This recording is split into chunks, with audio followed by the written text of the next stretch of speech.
If you want to know how T1 won worlds by ignoring the meta and drafting their style, keep on watching. In this video, we'll be discussing T1's drafting evolutions throughout the tournament, how their style impacted other teams, and what made it so successful. Before we talk about T1, let's first talk about the meta in the Swiss stage. The theme of drafting could be summed up as top on bruiser, jungle on bruiser or tank with some carries, notably Taliyah and Bel'Veth, mid lane mages, and for bot lane, it was primarily dictated by Xayah and Kai'Sa. The idea being that these were the ADs that played best into the common top sides. Either Kai'Sa with follow up or Xayah with individual safety. This is because the big focus for many teams was based around on explosive team fighting and pulling the trigger first. The condition or prio of bot lane wasn't important, only the impact of team fighting later on. That is why you saw a team like Gen G first pick Alistar, something that is crazy to imagine considering what the meta ended up becoming. Now, if you take a look at T1 versus their opponent TL, clearly they had a different read. Instead of picking a bot lane that complemented the top side, instead they drafted a support Renata that would be good into the tank bruiser champs of top and jungle and the mages of mid. Not only that, instead of picking a bruiser top, they pick a carry top in the form of Jace, something that only one other team did, which was KT.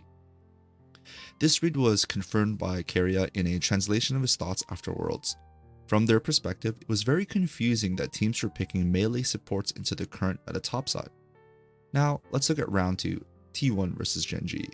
Here, we can see T1 tried to abide by the meta, playing the Xayah Kai'Sa trade. However, in this game, they end up losing as Gen G is able to get the Thanos Xayah Rakan Rumble, which became impossible to get on blue side later on in the tournament.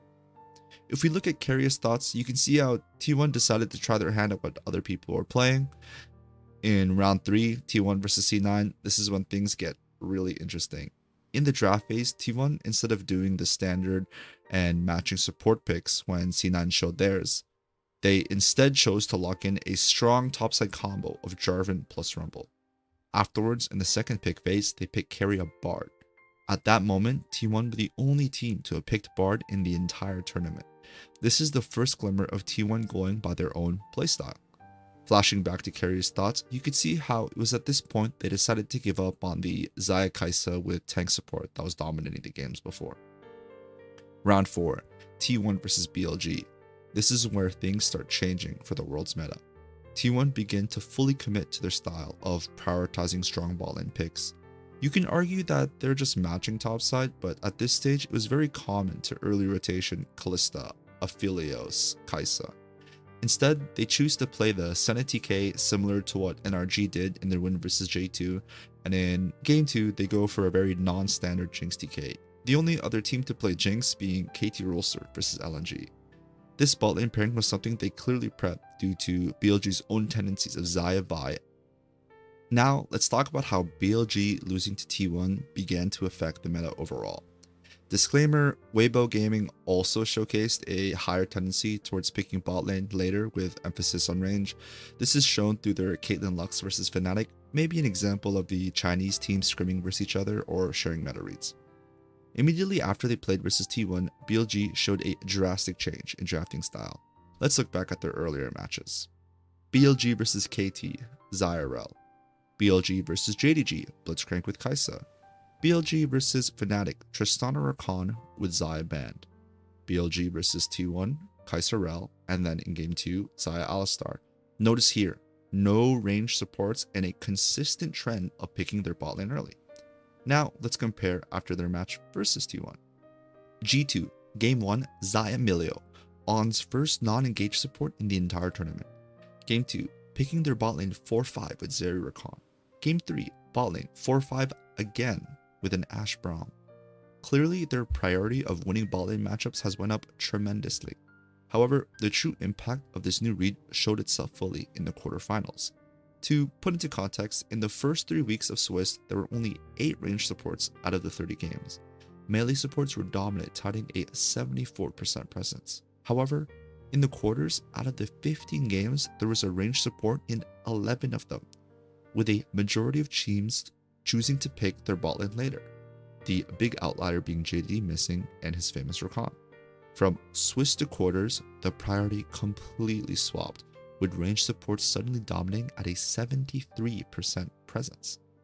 Now, let's look at round 5, T1 versus LNG. It's in this match that T1 brings out their secret picks and showcase their draft prowess. Nilah on R5 as a response to the Blitzcrank and Gwen counter for Senna TK. And in game 2, a very surprising Ashe support on R5 to pair the Varus. T1 completely dominate LNG in terms of draft and gameplay. If we look at round 6, the semifinals, it's very clear that BLG and Weibo once again take inspiration from Tier 1. Prior to the match, neither team showcased any Ashe priority, but suddenly it became a contested pick. Game 1, the classic Aphelios Melee into Zyrel. Game 2, Varus Ashe versus Caitlyn Lux. Game 3, Weibo first picking the Ashe and BLG responding with a Caitlyn support pick. Game 4, Weibo picking Ashe 1-2 on red side to flex it to AD with a support counter pick, and Game 5, a more standard Kalista Renata versus Caitlyn Lux. Now, as a spectator, you might believe that the final 4 teams, T1, Weibo, BLG, and JD, all have the same read on this newfound range support meta. However, you couldn't be farther from the truth.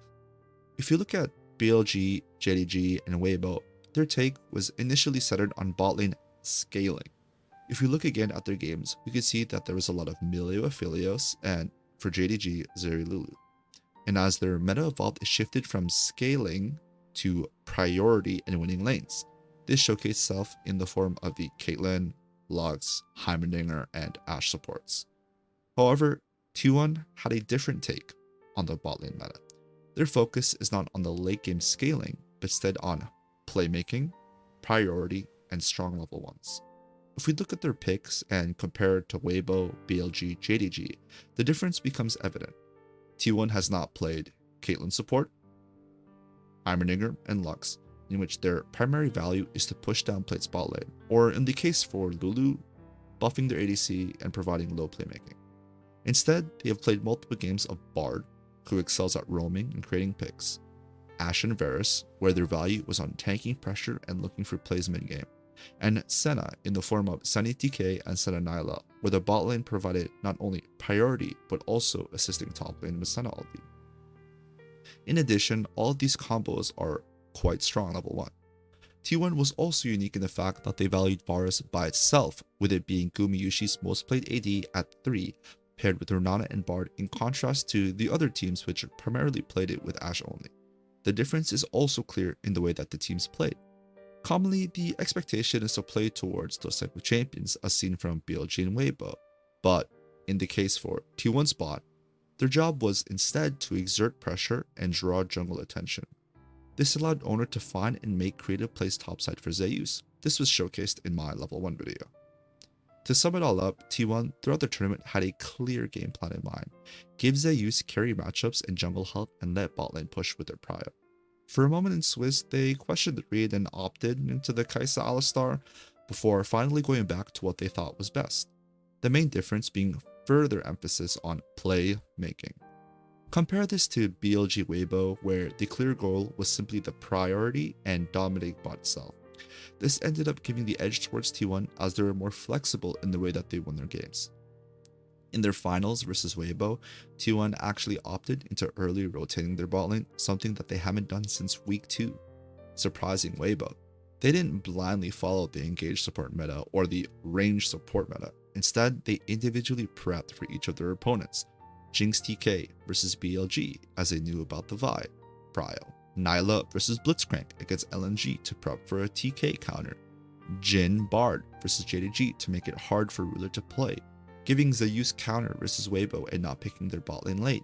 The strength of T1 overall was their early recognition of the melee support bait and how well they hid and prepared strategies for each of their opponents while leveraging their strength.